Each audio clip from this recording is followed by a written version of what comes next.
Thanks, Grover. I'm now joined by the representatives of Allentown in the Pennsylvania General Assembly, Senator Pat Brown and Representative Mike Schlossberg. Gentlemen, for someone who's never even heard of the Neighborhood Improvement Zone, also called a NIZ or an NIZ before, in a minute or less, what is it? It's a redevelopment tool. We want our cities, like Allentown, to meet their full potential commercially. And it allows for the pooling of receipts within the zone, within the challenge district, to be used to revitalize the zone. And at this point in time, I think we've seen some success. It's a 30-year incentive, so we're looking at a big future here. And hopefully, in those 30 years, Allentown will meet its full potential. Mike, go ahead. I think one of the most important things, too, is just in terms of how much easier it makes redevelopment. The boundaries to urban revitalization are so significant simply because it's easier and it's cheaper to take a green field out in a farm town and turn it into an industrial park than it is to build a 13-story office tower in Allentown. What the NIZ does is it makes it cheaper, and it ultimately makes it possible to bring all this revitalization back into the city.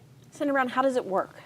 Well, what it does is it builds off what a commercial district in an urban center is, in that you have a lot of different segments that work together, that correlate to each other, and it allows those receipts that in a challenged area like Allentown are relatively low, and anticipates future receipts, similar to an urban center that is operating at its potential and utilizes that projected future receipts to be reinvested back into the urban center. So what we're trying to do is make a challenged urban district meet its full potential and anticipate what those future tax receipts are and reinvest them. So it's something that looks to the future for Allentown and capitalizes off the interrelation between different segments of the economy in the city, whether it be commerce or hospitality or accommodation or retail, that all work together.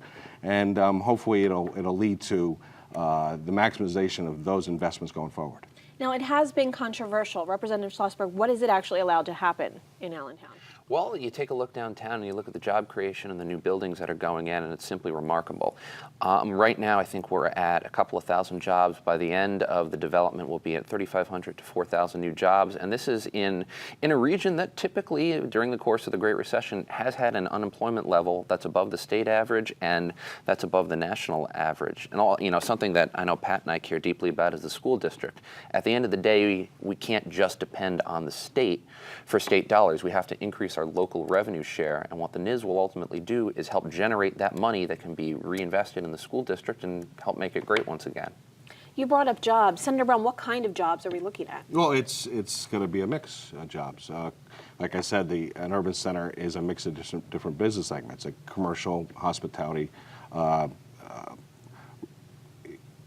accommodation, and when you have an urban center that is working properly, it has all these different business segments. So the jobs could be varied. And the secret behind this is having a portfolio of taxes that accommodates all those different opportunities: bank shares tax, insurance premiums taxes, and the general taxes. So you have all these opportunities to create jobs in all these different business segments. And commercial centers that are thriving have a variance of different jobs that serve each other. So I think the jobs are going to be very diverse, and it's going to make the city a lot more productive.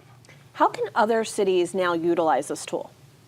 Well, we had taken the Neighborhood Improvement Zone. The legislature had advanced a similar model for other cities. It's coined as the Community Revitalization Improvement Zone. A little different than the Neighborhood Improvement Zone, but it was built on that model. And what we'll have is we'll have two separate cities in Pennsylvania that will qualify for this going forward in this next cycle, and then two in the subsequent cycle.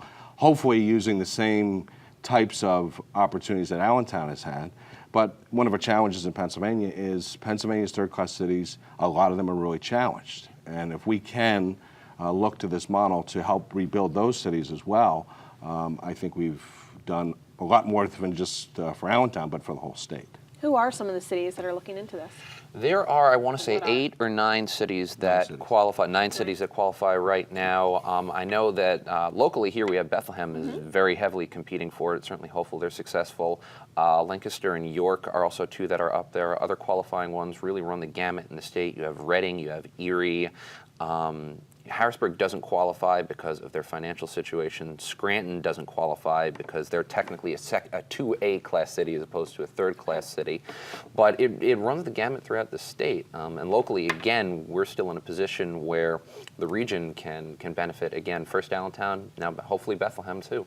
So we'll see how it plays out in the future. Yep, the decision I think will be made by the end of the year, I want to say. Okay. Yeah, there'll be 2 cities chosen by the end of this year. And it'll take them a while. The neighborhood improvement zone is something we had developed back in 2004. So, and we've been moving this forward and adjusting it accordingly. But it takes some time to build it to this level. So hopefully these cities can hit the ground running and within a couple of years see some of the benefits of this.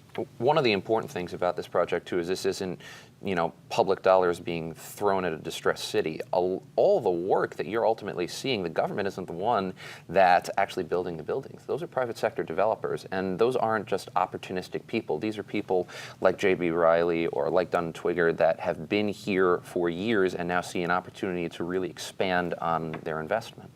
Representative Schlossberg, Senator Pat Brown, thank you so much for being here today and sharing this information with our viewers. Thank you. I think we're clear. If you could hold for just a few minutes.